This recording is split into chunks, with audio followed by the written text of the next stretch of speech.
자, 그러면 시작을 하도록 하겠습니다. 안녕하세요. 자, 오늘부터 성화의 원리에 대해서 시간을 가지려고 합니다. 성화라는 주제를 우리가 생각을 할 때 많은 분들이 이제 이 주제에 대해서 혼동을 할 수도 있고, 또 각 성도의 그 삶이나 또는 지역교회들을 아주 혼란케 하는 주제 중에 단골 주제가 아닌가 이렇게 생각을 합니다. 그만큼 이게 그 정리가 좀 잘 안 돼 있는 그런 주제인 것 같아요.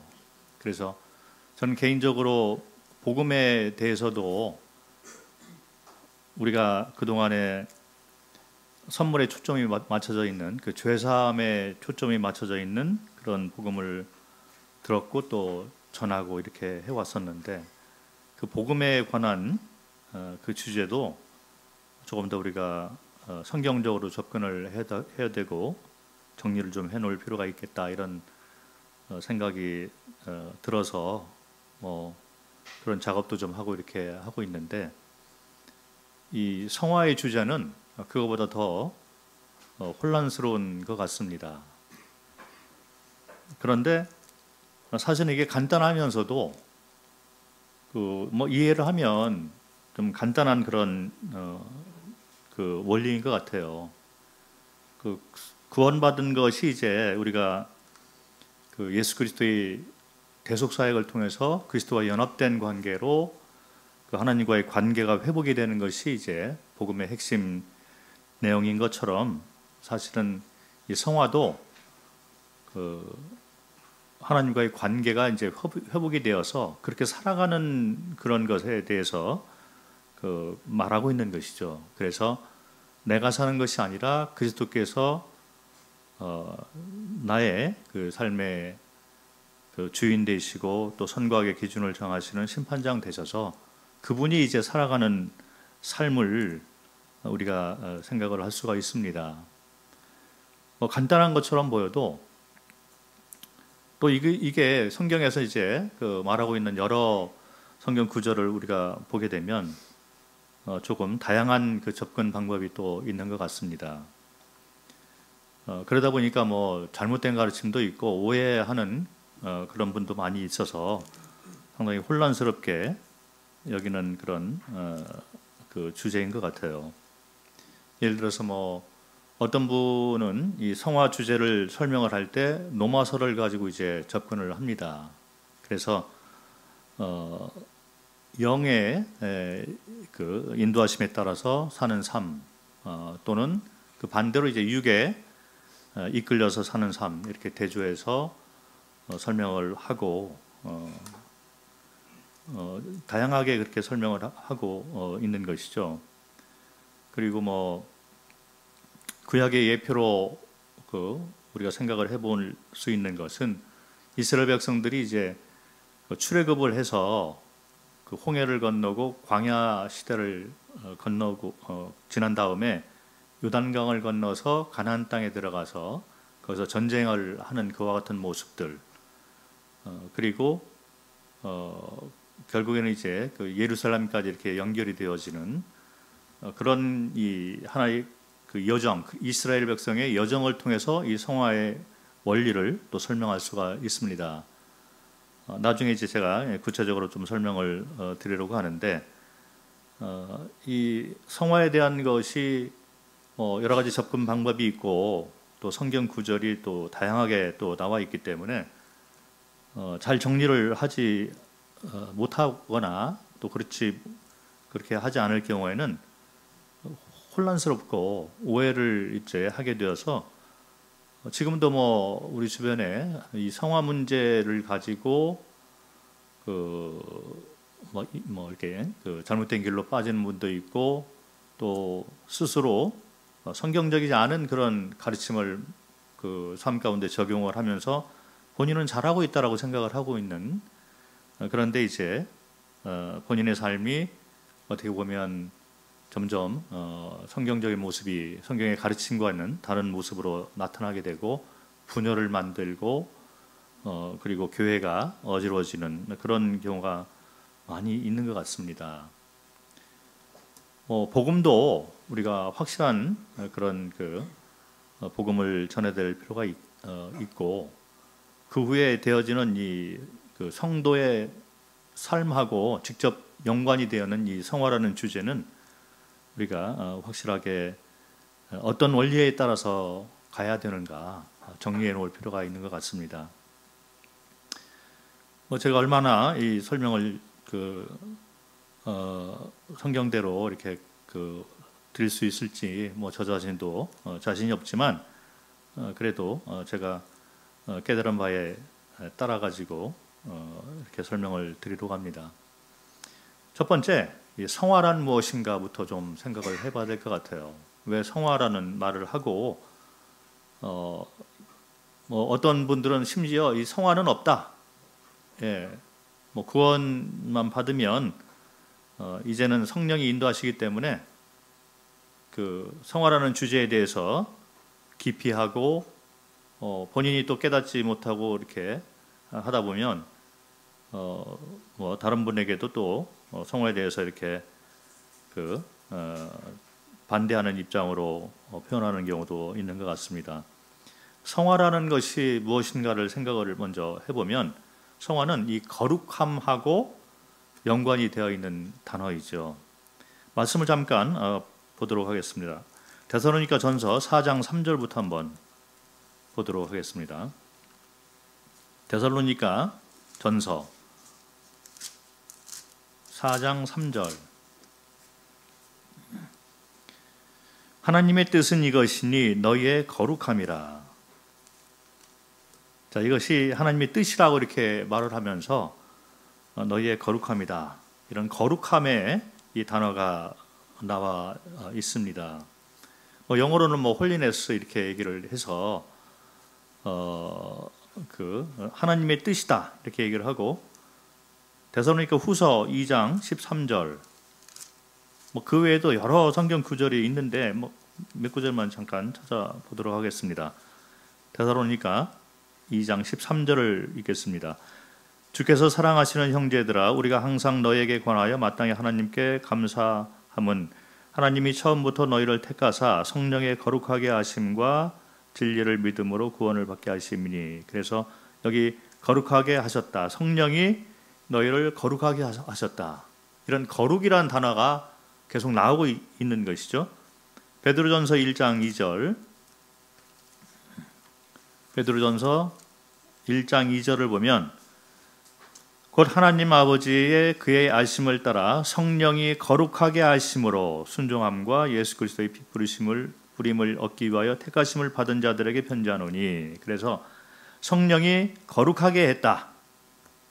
이 성경에 거룩함이라는 이런 단어가 나오는데 이것이 이제 성화라는 이런 뜻이 됩니다. 이 거룩하게 함이라는 이 뜻이 되는 거죠. 그래서 이 거룩함 이 단어는 어떤 경우에는 이제 명사로 이렇게 쓰여진 성경 구절도 있고 어떤 경우는 이제 형용사로 이렇게 쓰여져 있는 그런 성경 구절들이 많이 있는데 이 횟수를 우리가 생각을 좀 해보면 이 1000번이 넘게 나오고 있습니다. 그래서 이 주제, 이 거룩함의 주제는 성경의 상당한 핵심 가르침 중에 하나이다 이렇게 보시면 될 것 같습니다.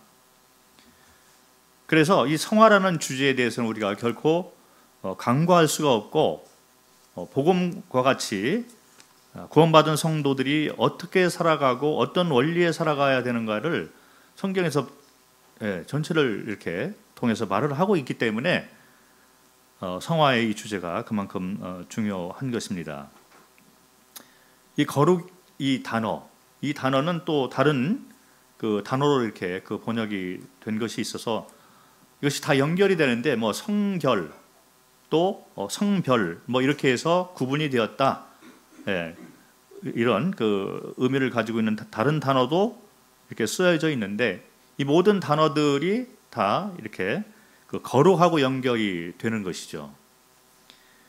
그래서 이 거룩은 이제 하나님의 뜻이다.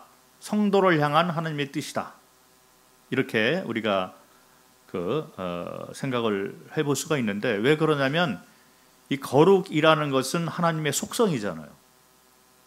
제가 복음을 설명을 하면서 원래 이 창조 목적을 이렇게 보면 하나님이 사람을 만들 때 하나님의 형상에 따라서 만들었다는 것입니다. 하나님의 형상에 따라 만들었다는 것은 하나님이 가지고 있는 속성을 사람과 이렇게 나누고 함께 공유하는, 그래서 쌍방관의 관계 가운데서 우리를 이끌어 가시는 창조주가 이 피조물 가운데 사람을 특별하게 만들어 가지고 하나님의 영광을 위해서 그렇게 우리에게 복을 주시는, 그래서 이 복은 하나님의 속성을 우리와 이제 공유하시는 그와 같은 놀라운 것이죠. 그런데 하나님의 속성 가운데 영생이 있고 거룩이 있습니다.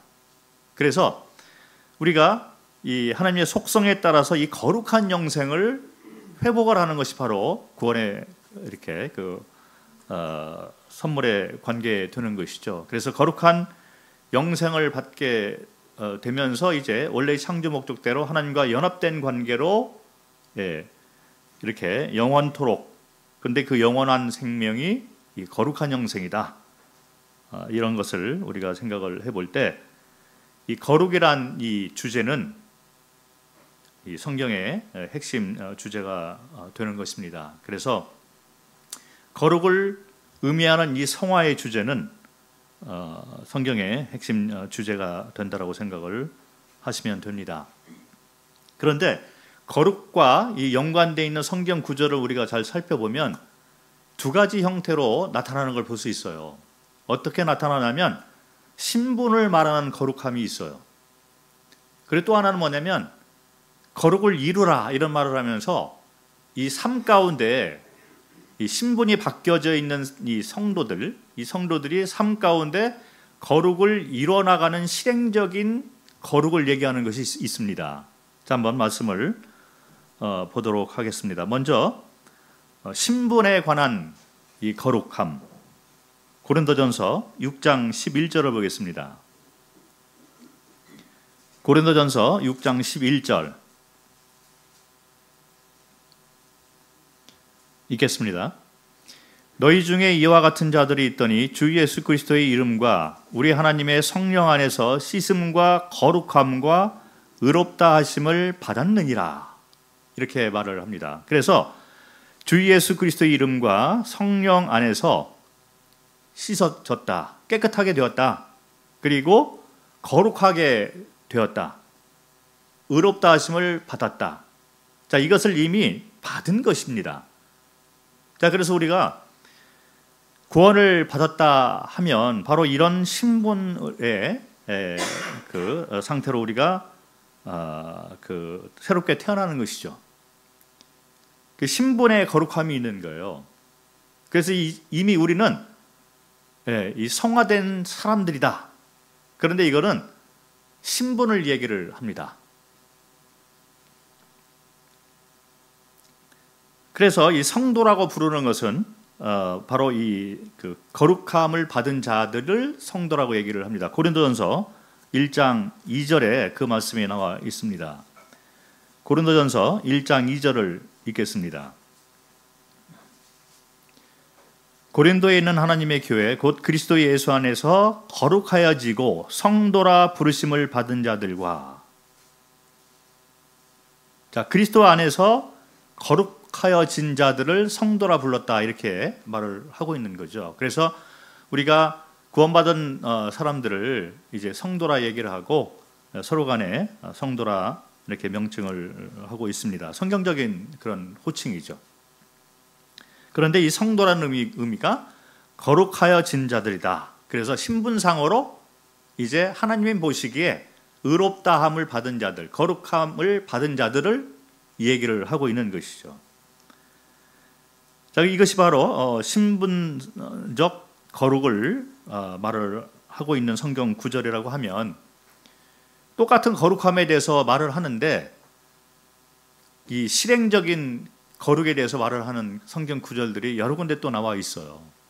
그래서 이와 같은 것을 우리가 좀 구별을 해서 생각을 해볼 필요가 있습니다. 로마서 6장을 보겠습니다. 로마서 6장 19절 말씀.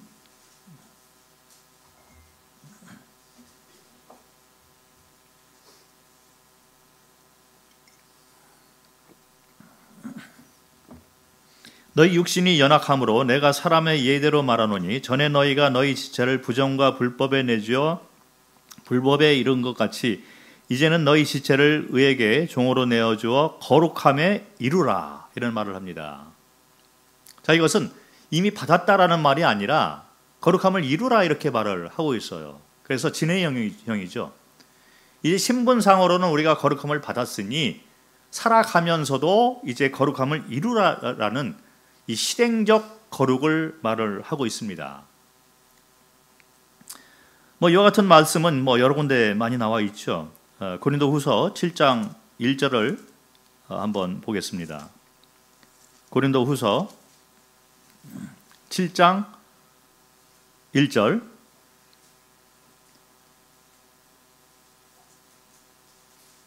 그런즉 사랑하는 자들아, 이 약속을 가진 우리는 하나님을 두려워하는 가운데서 거룩함을 온전히 이루어 육과 영의 온갖 더러운 것에서 자신을 깨끗하게 하자.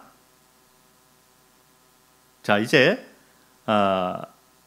사랑하는 자들아, 이 성도를 얘기를 하고 있죠. 약속을 가진 자들, 우리들은 그래서 성도를 향해서 말을 하고 있는데 이 거룩함을 온전하게 이루자.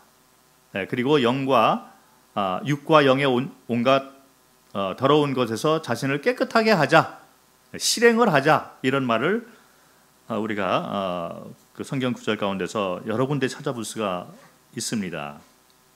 그래서 일반적으로 알고 계신 것처럼 이 거룩은 신분적인 거룩이 있어요. 그래서 구원받았을 때 우리는 칭의라고 얘기를 합니다. 왜 그러냐면 의롭다함을 받았다. 그래서 이 의롭다함을 선포하신 이는 하나님이시잖아요. 그래서 하나님이 이제 이 사람은 의롭게 되었다, 거룩하게 되었다, 깨끗하게 되었다. 그래서 그거를 받은 사람들이 이제 성도가 돼서 신분적으로는 우리가 구원받을 때 거룩한 자가 된 것입니다. 그런데 그 다음에 살아가면서 매일의 삶 가운데에서 우리가 이 거룩을 이뤄나가는 것을 말을 하고 있어요. 그것은 실행적인 거룩을 말을 하고 있는 것입니다. 그래서 하나님의 뜻은 이 두 가지 것을 다 이뤄나가는 것이 하나님의 뜻이라는 것이죠. 우리가 이제 실행적인 이 거룩을 얘기를 할 때 성숙해지는 것을 우리가 가깝게 생각할 수 있잖아요. 쉬운 표현으로 그리스도의 형상을 닮아간다. 그리고 영적으로 성숙해 간다. 이렇게 우리가 또 표현을 할 수가 있겠습니다. 그런데 이제 성경 구절을 보면 거룩을 이뤄나가는 것, 이렇게 성경을 통해서 우리가 표현을 할 수가 있을 것 같습니다. 마치 이런 것이죠. 어떤 여자가 있었는데 이제 그 여자가 이제 종의 신분을 가지고 있다가 이제 그 왕의 마음에 들어가지고 왕비로 이제 채택이 되었습니다. 그래서 신분적으로 이 여자는 종의 입장으로 있다가 이제 왕비의 신분으로 이제 바뀌게 된 것입니다. 그래서 신분적으로는 이제 왕비의 신분이 되었는데 생활하는 그 삶의 이런 모습을 보면 아직도 이 종의 모습을 많이 가지고 있는 것을 생각을 할 수가 있죠. 그래서 왕비의 신분을 가지고 이렇게 된 후에 살아가면서 이제 이 여자는 종의 이 옛날 모습을 다 이제 하나하나 지워버리고 왕비로서의 역할, 그 삶에 대해서 배워나가는, 그래서 왕비로서의 이 삶의 그 역할을 잘 담당하고 그 왕비의 권위와 이 품위를 이제 유지하면서 살아가는 그것이 필요하다는 것이죠. 그래서 왕비의 신분을 가졌으니 이제는 왕비로서 살아가는 것, 이렇게 우리가 생각을 하면 될 것 같습니다. 그래서 우리는 거룩한 신분을 가진 자들인데 살아가면서 하나님의 속성인 이 거룩을 우리는 이뤄나가는 것이 필요하다는 것입니다. 그래서 이 성화의 정의에 대해서 우리가 신분적 거룩 또는 성화를 생각할 수 있고, 또 삶의 실행적 성화 또 거룩을 생각을 할 수가 있습니다. 자, 그런데 이 성화에 대해서 조금 오해를 하는 분들이 많이 있어요. 뭐 다 그런 것은 아니리라 생각을 하는데 모르겠습니다. 저는 이렇게 모임에서 구원받고 모임에서 쭉 자라나면서 성화에 대해서 이렇게 체계적으로 좀 배우고 누가 가르쳐 준 것이 기억이 안 나는 것 같아요. 안타깝게도. 그래서 스스로 이렇게 정리를 해 나갈 수밖에 없었던 상황인 것 같습니다. 그리고 제가 이제 저만 그런지 모르겠는데 성경을 이렇게 교회에서 배웠겠죠. 그런데 성경을 풀이를 하고 접근을 하는 방식을 볼 때 칭의의 구원에 초점을 맞춰서 모든 것을 이렇게 풀어가는 그런 분위기 가운데 제가 성장을 했던 것 같아요. 물론 저는 요즘은 많이 바뀌었으리라 생각을 하는데, 제가 구원받고 몇 년 동안 이제 한국에서 생활을 하다가 저는 해외로 가서 여러 가지 경험을 하고 이렇게 돌아왔기 때문에 교회에서 잘 배우지 못한 그런 영향도 있으리라 생각을 할 수가 있을 것 같습니다. 그런데 어쨌든 성경을 바라보는 그 관점을 칭의의 관점으로만 자꾸 해석을 하려고 그래요. 그래서 성경을 보면서 이것이 구원받은 자냐 아닌 자냐 불신자냐, 이 흑백의 논리로 성경을 바라보는, 그리고 해석을 하려는 그런 경우가 많이 있는 것 같은데 오해의 소지가 많이 있고 잘못 가르침으로 이렇게 빠질 경우가 많이 있습니다. 그러다 보니까 칭의의 구원에 초점을 맞추고 성경을 바라보면 어떤 것들이 생길 수 있냐면, 물론 잘못된 가르침으로 이렇게 연결이 될 수가 있겠지만 풀이가 안 되는 그런 성경 구절이 제법 있어요. 그래서 그거를 뭐라고 하냐면 난해 구절 이렇게 얘기를 합니다. 자, 그런데 그것이 과연 난해 구절일까요? 그런 것도 있을 수 있어요.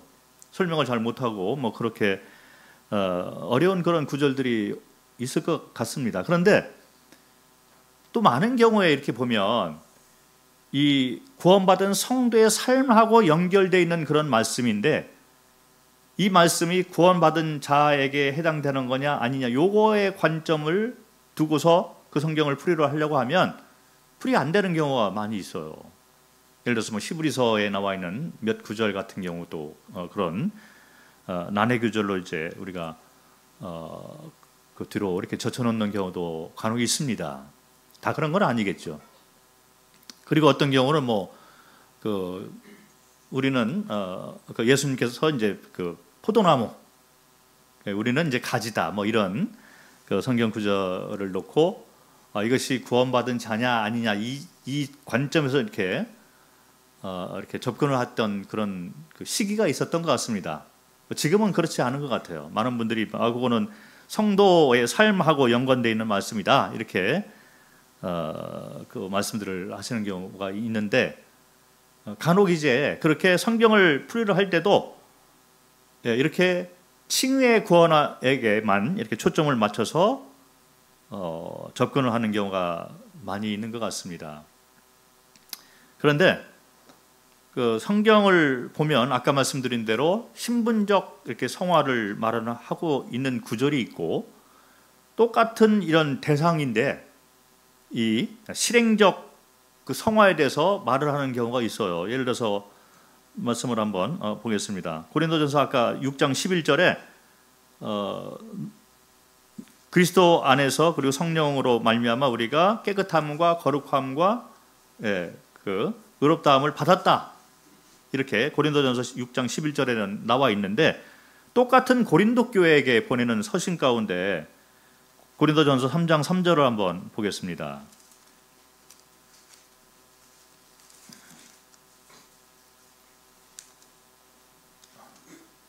고린도전서 3장 3절을 보면 너희는 아직도 육신에 속한 자로다. 자, 여기 너희는 보면 이게 3장 1절에 보면 형제들아 이렇게 나와 있잖아요. 그래서 형제들을 향해서 말을 하고 있는 거예요. 고린도 성도들에게 말을 하고 있는데, 이 성도들이 아직도 육신에 속한 자로다. 너희 가운데 시기와 분쟁이 있으니 어찌 육신에 속하여 사람을 따라 행함이 아니리요.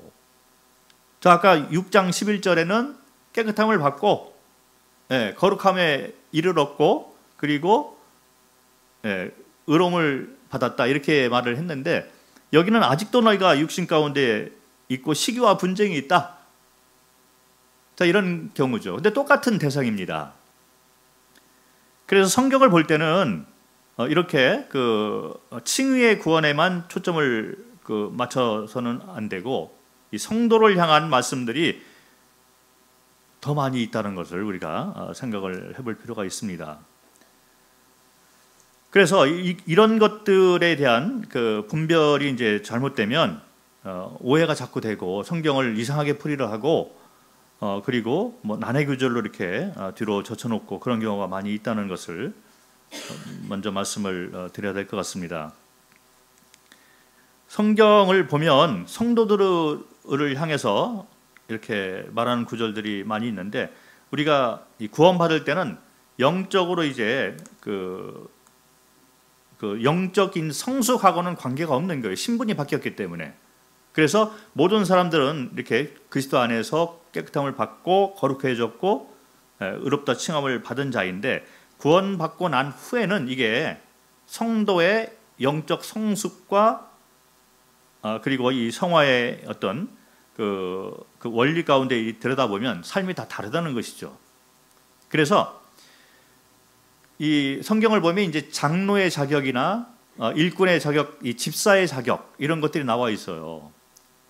그래서 이것은 뭐 사회적으로나 또 가정적으로 또 영적으로 이렇게 문제가 없는 그런 사람들, 뭐 물론 다 완전하게 없을 수는 없겠지만 그래도 이게 성숙한 이런 모습들을 보이는 그런 사람들이 이제 교회 안에 일꾼들이 되어야 된다. 그래서 집사의 자격 그리고 장로의 자격 이렇게 성경은 말씀을 하고 있습니다. 이런 걸 볼 때 보는 것을 통해서라도 우리가 알 수 있는 것은 구원받은 성도가 신분적으로는 똑같지만 살아가는 이 영적인 어떤 성숙도라든지 또 어떤 주님과의 관계 이런 것들은 다 다르다는 것이죠. 그래서 이거를 일률적으로 이제 구원 받았기 때문에 다 똑같다. 그래서 성경을 그쪽에만 이렇게 초점을 맞춰서 풀이를 하려고 하는 것 자체는 잘못된 가르침이다. 이렇게 우리가 생각을 할 수가 있습니다. 그래서 성경은 구원 문제를 얘기를 할 때도 세 가지 구원을 말을 하고 있어요. 똑같은 단어, 구원이라는 단어를 쓰고 있지만 우리가 흔히 알고 있는 이 칭의의 구원이 있습니다. 그래서 의롭다함을 받았다, 거룩해졌다, 깨끗해졌다. 이것은 칭의에 관한 구원을 얘기를 합니다. 자, 그런데 성화에 대한 구원이 또 있다는 거죠. 빌립보서 2장 11절을 보겠습니다. 빌립보서 2장 11절.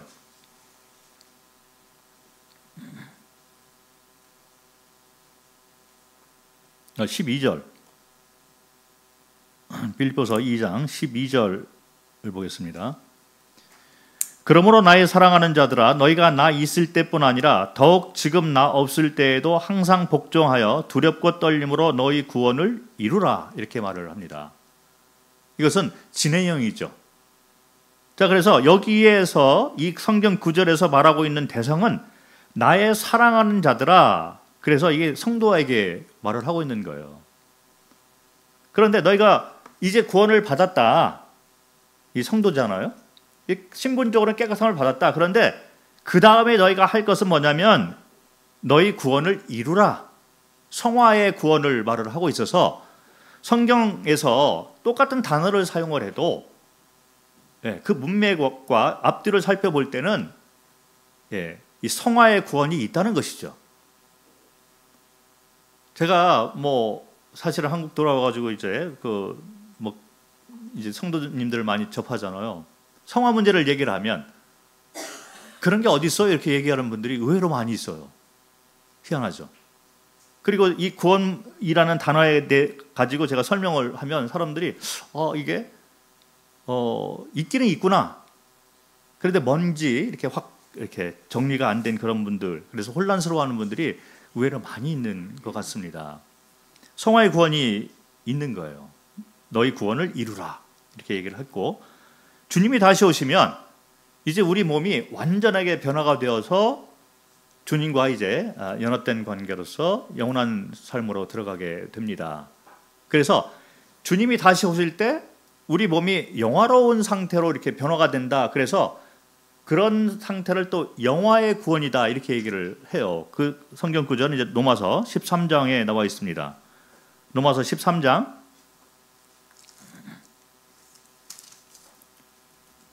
11절 말씀. 로마서 13장 11절 읽겠습니다. 또한 너희가 이 시기를 알거니와 자다가 깰 때가 벌써 되었으니 이는 이제 우리의 구원이 처음 믿을 때보다 가까웠음이라. 자, 로마 교회의 성도들에게 말씀을 하고 있는 거죠. 자, 그런데 우리의 구원이 처음 믿을 때보다 가까웠다. 이 처음 믿을 때 우리는 구원받는 거잖아요. 칭의의 구원은 처음 믿을 때 우리가 구원을 받게 되는 것입니다. 자, 그런데 여기에서 말하는 구원은, 우리의 구원이 처음 믿을 때보다 가까웠다 하는 것은 주님이 다시 오실 날이 가까웠다는 얘기를 하고 있는 거예요.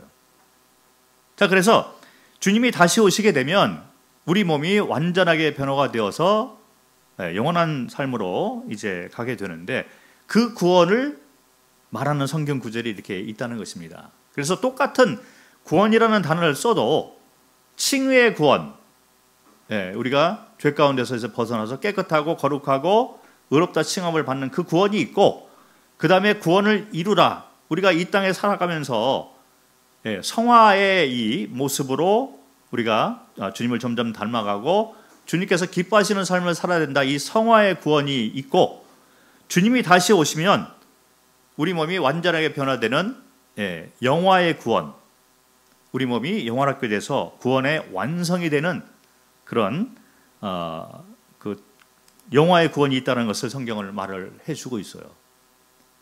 그래서 우리가 첫 번째 구원에만 머물러 있다는 것은 성경적인 가르침이 아니고, 그렇게 말을 하고 있는 그런 분이 있다면 성경적으로 우리가 제시를 해줄 필요가 있습니다.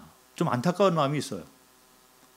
그리고 어떤 성도들은 내가 구원받았습니다. 그런데 그 구원에만 자꾸 이렇게 매달려 있다 보니까 성장이 안 되고, 성장을 하려고 해도 잘 가르침을 받지 못하다 보니까 어떻게 성장하고 어떤 원리로서 내가 성장을 해 가야 될 것인가에 대해서 많이 이렇게 혼란스러워하고, 그러다 보니까 그냥 머물러 있고 잘못된 가르침이 왔을 때 그쪽으로 빠지는 경우도 있고 그런 것 같습니다.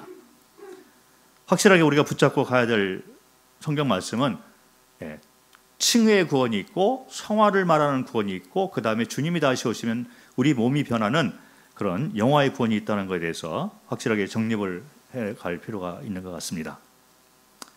또 한 가지 오해의 그 가르침이 있어요. 잘못된 가르침인데 단계별 성화를 얘기를 하는 그런 가르침이 있습니다.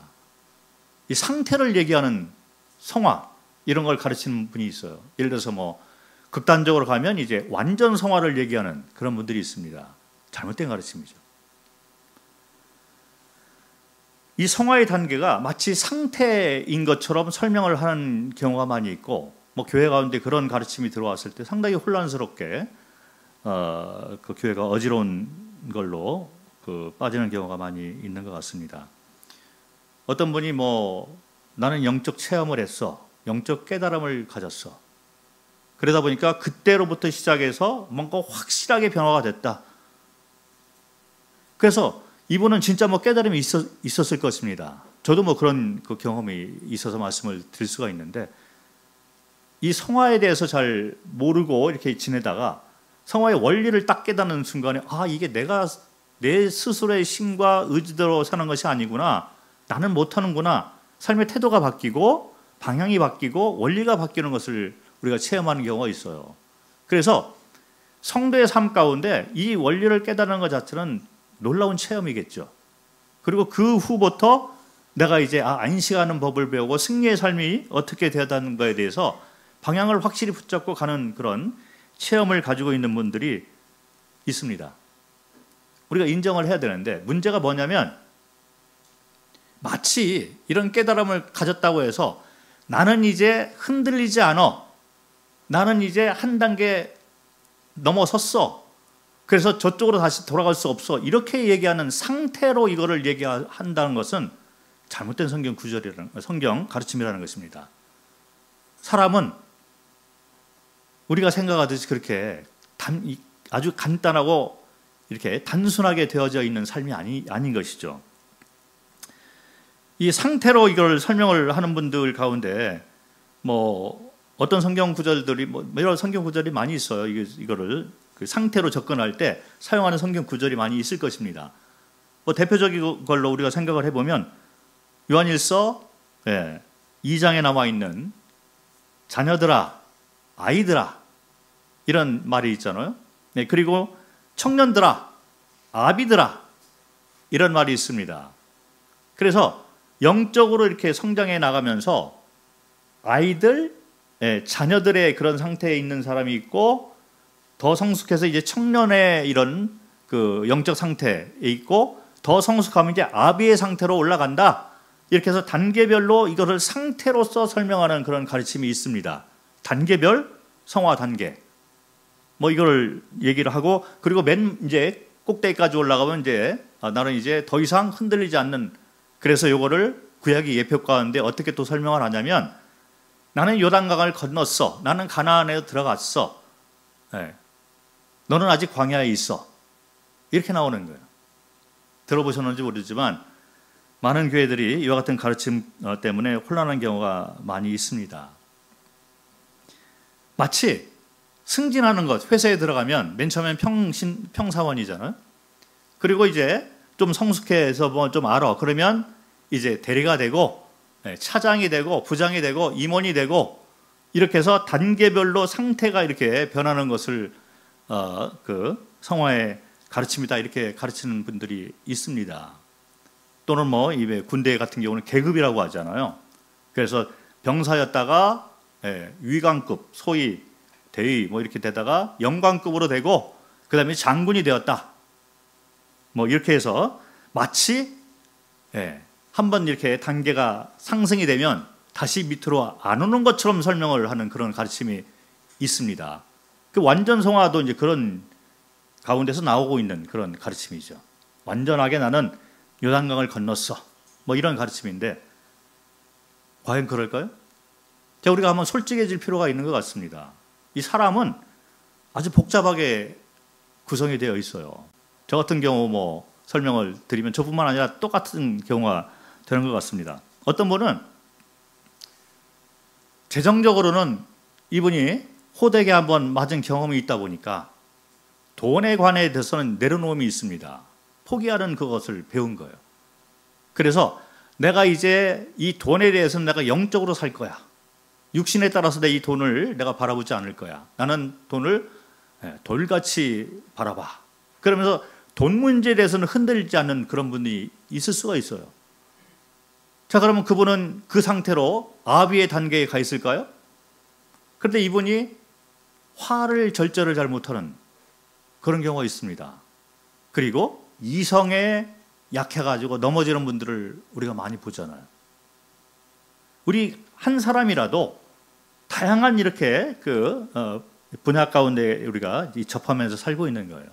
어떤 분들은 한쪽 면에 이 강한 그런 모습을 가지고 마치 성숙한 그런 모습으로 살아가는 경우가 있어요. 그래서 이분은 깨어짐, 내려놓음의 어떤 이 상태에서 마치 뭐 이렇게 구약에서 말하듯이 또 그분이 말하듯이 요단강을 건넌 것처럼 이렇게 나는 이 문제에 대해서 내가 다시는 흔들리지 않아 이렇게 얘기하는 분들이 있는데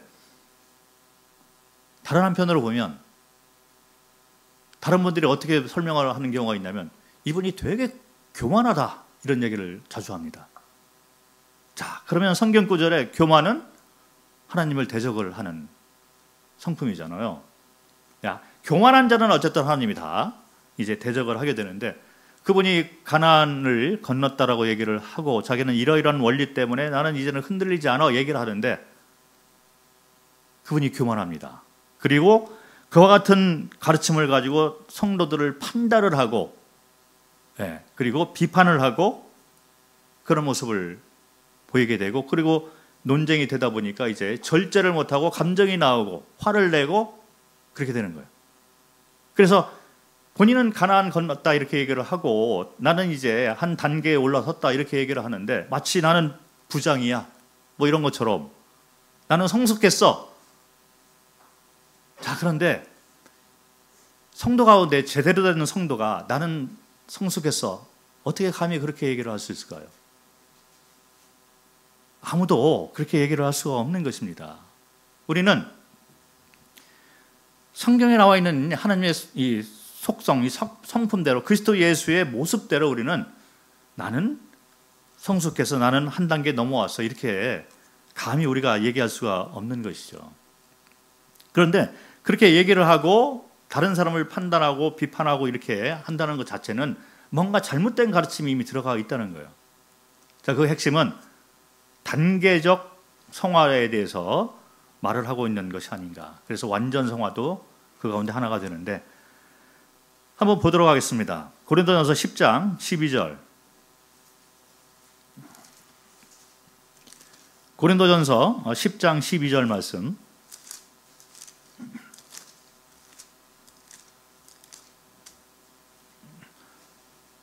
그런즉 선줄로 생각하는 자는 넘어질까 조심하라. 자, 우리는 성숙한 그런 신앙의 이 세월을 많이 가지고 있는 그런 분들, 그래서 우리가 그분을 볼 때 성숙한 분이다 이렇게 뭐 말을 할 수가 있어요. 그리고 오랜 그 역경과 고난, 이런 많은 경험을 통해서 이분은 마치 흔들리지 않는 것처럼 이렇게 그 신앙생활을 하고 있는 분들이 있어요. 존경을 받고 그런 분들이 계십니다. 자, 그런데 그분이라 할지라도 그러면 유혹이 없을까요? 그리고 흔들림이 없을까요? 다시 넘어질 수 있는 기회가 없을까요? 있습니다. 그래서 성경은 이렇게 얘기를 하고 있는 거예요. 선줄로 생각하는 자는 넘어질까 조심하라. 그래서 이 단계별 성화라는 것은 잘못된 가르침을 가르치고 있는 것이죠. 빌립보서 3장을 보겠습니다. 사도 바울의 이 고백 가운데 빌립보서 3장 12절 말씀.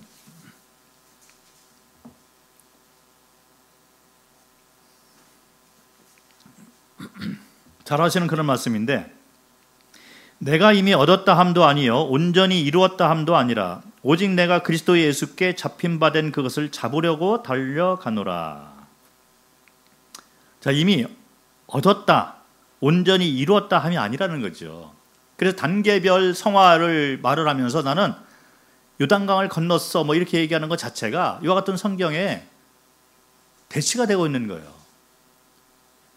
사도 바울 자체도 나는 이미 얻었다 함도 아니요 온전히 이루었다 함이 아니라 나는 온전히 앞을 향하여 그리스도에게 잡힌 바 된 그것을 잡으려고 앞을 향해 간다는 거죠. 그래서 13절과 14절을 연달아 읽어보면, 형제들아 나는 아직 내가 잡은 줄로 여기지 아니하고 오직 한 일, 즉 뒤에 있는 것은 잊어버리고 앞에 있는 것을 잡으려고 표대를 향하여 그리스도 예수 안에서 하나님이 위에서 부르신 부름의 상을 위하여 달려가노라. 표대를 향하여 달려간다는 얘기를 하고 있어요. 내가 이미 얻었다라는 것도 아니고, 그래서 내가 이미 이만큼 왔기 때문에 나는 다시는 뒤에 있는 걸 바라보지 않아 하고 이렇게 뒤로 빠지지 않나 이렇게 하는 것보다도 사도 바울은 오직 앞에 있는 표대를 향해서 달려갈 뿐이다, 이런 말을 하고 있는 거죠. 이건 뭐냐면 단계를 얘기하는 것이 아니라 앞에 있는 표대를 향해서 간다라는 것은 방향을 얘기를 하고 있습니다. 성화의 원리를 우리가 생각할 때 상태를 가지고 설명을 하면 이게 잘못된 가르침이 돼요. 그러다 보니까 완전 성화도 나오고, 나는 가나안 넘었어, 당신은 못 넘었어, 이렇게 남을 판단하게 되는 거예요. 단계적 성화죠. 잘못된 성경 그 가르침을 하고 있는 거죠. 그 표대를 향해서 우리는 갈 뿐이라는 거예요. 성화의 원리는 방향을 이렇게 잡고 간다, 이 원리를 우리가 쫓아간다는 것이지 상태를 얘기하면 이게 잘못된 가르침이 됩니다. 아주 위험한 가르침이 되는 거예요. 자, 그래서 상태와 방향 원리는 다르다는 것을 우리가 염두에 둬야 될 것 같습니다. 우리가 성경에서 말하고 있는 것, 성경에서 말하는 그 성화에 대한 가르침을 생각을 할 때 우리는 방향, 아까 말한 이스라엘의 구약에 나와 있는 성화의 그 원리, 이스라엘의 여정, 이것은 상태를 얘기하는 것이 아니에요. 제가 뒤에 또 한번 강조를 할 거지만 원리, 방향을 얘기를 하고 있어요. 이쪽으로 가는 것이 맞다. 이 원리를 얘기하고 방향을 얘기하는 것이지, 내가 이제 이만큼 왔으니 나는 다시는 돌아가지 않아. 이것은 잘못된 가르침이라는 거죠. 그래서 저도 그런 분들을 만나서 논쟁도 하고 안타까운 마음을 가지고 제가 설명도 좀 드리고 했는데, 어떤 분들은 나는 이제 다시는 죄를 짓지 않습니다, 이렇게 얘기하는 분이 있어요. 근데 그거를 옆에 있는 분들이 동의를 안 하잖아요. 거짓말하는 거 아닙니까? 화 안 냅니까? 그래도 속으로는 부글부글 하는 것 같고 얼굴이 빨개지는데 이분이 나는 화를 안 내요, 이렇게까지 얘기를 해요. 결국 이제 교회에서 이제 멀어지는 그런 경우가 많이 있고, 그리고 여전히 그 틀에서 이렇게 있다면 이분은 자상착, 교만 이런 데 빠져서 잘못된 길로 가는 그런 경우가 될 것이고, 실제로 그런 분들이 많이 있어요. 성경 또 한 군데 우리가 보도록 하겠습니다. 로마서 14장 10절을 보겠습니다. 로마서 14장 10절을 보면, 내가 어찌하여 내 형제를 비판하느냐, 어찌하여 내 형제를 업신여기느냐, 우리가 다 하나님의 심판대 앞에 서리라. 성경에 보면 재판장은 하나님이시잖아요. 그래서 어떤 성도가 어떤 모습으로 살고 있을 때 먼저 된 성도님들이 조언을 하고 이끌어주고 이 방향으로 가는 것에 대해서, 이 원리에 대해서 설명을 해주고, 그런 것은 반드시 필요하죠. 그래서 교회에는 가르침도 있고, 각 성도들이 어떤 상태에 있는 것을 우리 교회 리더들은 잘 이렇게 분별을 해가지고 하나하나 이렇게 성숙해 나아가도록 인도하고 제시를 해줄 필요가 있어요. 자, 그런데 이렇게 제시하고 이런 것들이 방향과 원리를 얘기하는 것이지, 마치 형제는 아이와 같은 상태야, 이제 거기서 청년처럼 돼, 그리고 더 나아가서 아비처럼 돼야지, 이런 상태를 얘기하는 것 자체는 잘못하고 있는 것이죠.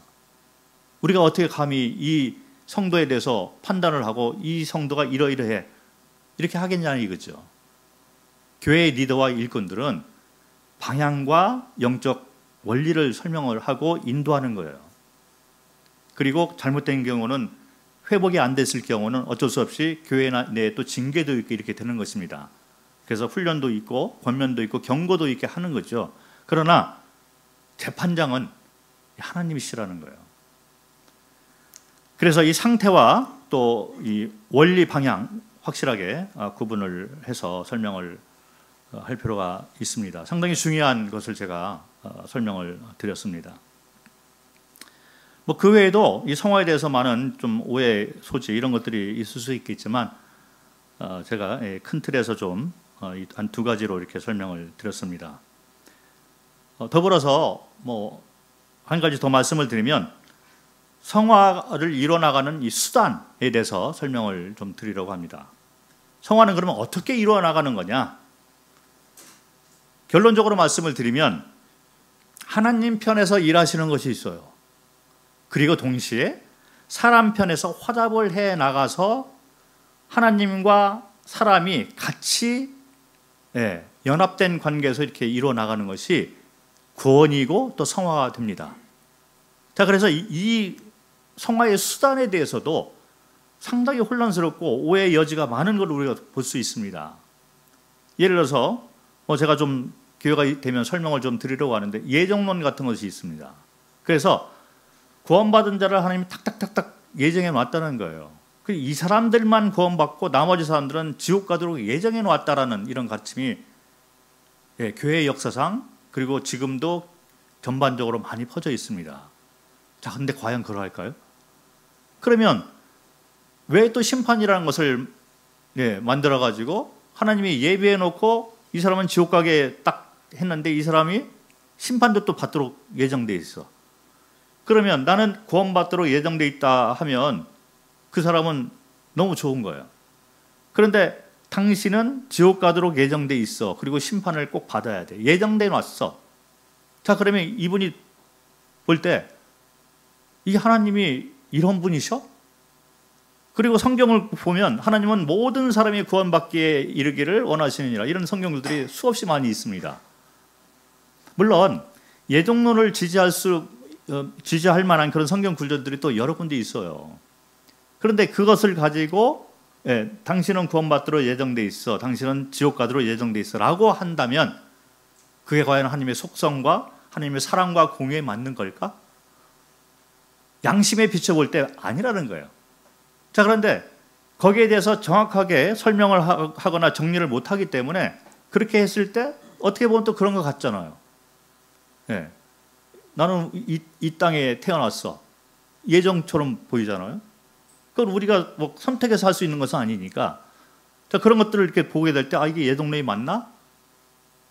혼란 가운데 빠지는 경우가 많이 있습니다. 제가 나중에 좀 설명을 드리려고 해요. 그래서 성화의 수단 문제를 하나 생각을 해도 우리는 공부할 것이 많이 있어요. 그래서 뭐 자유의지, 우리가 과연 자유의지가 있을까? 뭐 이런 문제. 자, 그리고 생명책에 기록이 되는 이런 것이 이제 성경에 나와 있잖아요. 그런데 생명책에 기록되는 그 시기에 대해서 또 우리가 좀 생각을 해볼 필요가 있습니다. 성화의 수단을 생각을 할 때도 이런 것들을 다양하게 우리가 공부를 해야 될 필요가 있는 거예요. 그래야지 이게 하나의 성경 가르침에서 크게 벗어나지 않고 정리가 된다는 것입니다. 성화의 수단을 우리가 생각해 보면 구원 문제를 생각할 때도 사실은 같은 원리 가운데 되어지는 거예요. 구원을 생각하면 하나님께서 일방적으로 은혜를 베풀어 주신 이런 것들은 예정론에 속합니다. 그래서 하나님이 은혜를 베풀어 주시지 않으면 우리 인간들은, 타락한 사람들은 감히 우리 스스로 하나님에게 돌아갈 수는 없다는 것입니다. 그래서 그런 면에서는 예정론이 맞는 거예요. 그래서 이제 하나님이 이 구속사역, 대속사역을 이뤄 놓으셨잖아요. 그래서 몸을 가지고 오셔서 죽으시고 부활하신 것, 이것은 하나님 편에서 일을 하신 것입니다. 그걸 통해서 우리는 다시 관계가 회복이 되는 거죠. 자, 그것은 하나님께서 일을 해 놓으셨는데, 자, 그러면 인간 편에서는 아무것도 하는 것이 없고 완전 타락을 했기 때문에 나는 스스로 믿음을 가지고 화답을 할 수 없는 단계까지 갔을까요? 자, 그거는 나중에 제가 한번 설명을 드리려고 하는데, 인간 편에서 믿음으로 화답을 해야 되는 것이 있습니다. 구원도 마찬가지예요. 구원이 그렇습니다. 그래서 하나님께서 이렇게 은혜를 베풀어 놓고 다 예정해 놓으셨는데, 이거에 대해서 인간 편에서 화답을 하지 않으면 우리는 그 대가로 심판을 받게 된다는 거예요. 왜 심판이 있냐면 인간 편에서 자유의지를 가지고 화답을 해야 될 필요가 있기 때문에 그런 것을 하지 않았을 때 우리는 심판을 받게 된다는 것입니다. 이것이 칭의의 구원에 관한 얘기라면 성화의 수단도 마찬가지 원리가 됩니다. 그래서 성화도 하나님이 구원받았으니 일방적으로 이끄시는 것이 아니라 성화의 원리와 방향을 하나님께서 딱 만들어 놓으셨어요. 자, 이렇게 살 때 너희는 거룩함을 이뤄나가고 이 세상에서 안식과 승리를 누릴 수 있어. 이렇게 해서 하나님 편에서 만들어 놓으신 그것이 일하심이 있습니다. 자, 그런데 거기에 대해서 우리는 화답을 가면서 올바른 선택과 화답을 통해서 이 성화가 이루어져 간다는 거죠. 예를 들어서 나중에 제가 설명을 또 드릴 거지만 사도 바울이 고백했던 내용 가운데 내가 성령과 양심에 따라서 살았다, 이런 말을 합니다. 자, 이 성령만 있는 것이 아니고 이 성령이 이끌어 가잖아요. 그래서 말씀이 있어요. 말씀과 성령으로 크리스찬들은 이런 은혜 가운데 살아가는 것입니다. 성령이 우리 몸에 내주하고 있고 말씀이 있습니다. 그래서 말씀을 통해서 하나님의 뜻과 그리고 하나님의 인도하심, 이런 걸 우리가 보는 거예요. 자, 그런데 양심이 또 있는 거예요. 우리 편에서 자유의지, 양심이 있어서 거기에 대해서 화답을 하면서 이제 같이 연합된 관계 가운데서 성화가 이루어져야 된다는 거죠. 그래서 사람 편에서 우리가 생각을 할 때도 실행적인 이 성화를 이뤄나가는 데 있어서는 공부해야 될 것들이 또 있어요. 이 성화가 그래서 좀 복잡하게 되는 거죠. 예를 들어서 성경을 이렇게 볼 때 하나님 뜻을 어떻게 분별을 할까? 이런 거에 대해서 우리가 좀 정리를 할 필요가 있습니다. 하나님 뜻 분별하는 걸 가지고도 너무 혼란스러운 경우가 많이 있어요. 어떤 경우는 뭐 나는 꿈에 하나님이 나타났어. 나는 하나님의 계시를 받아서 이 책을 썼어. 뭐 이런 분들. 뭐 요즘 그 교계에도 뭐 그런 분들이 있고 하나님의 이걸 형상을 봤어. 하나님을 만나고 왔어. 이런 분들이 있잖아요. 자, 그런 것들이 과연 하나님께서 말하시는 한 뜻 분별일까요? 어떻게 보면 잘못된 가르침으로 이렇게 빠질 수 있는 여지가 다분히 있습니다. 그래서 그렇게 말을 하기 시작하면 그분이 어떤 말을 해도 좀 조심해야 될 필요가 있는 거예요.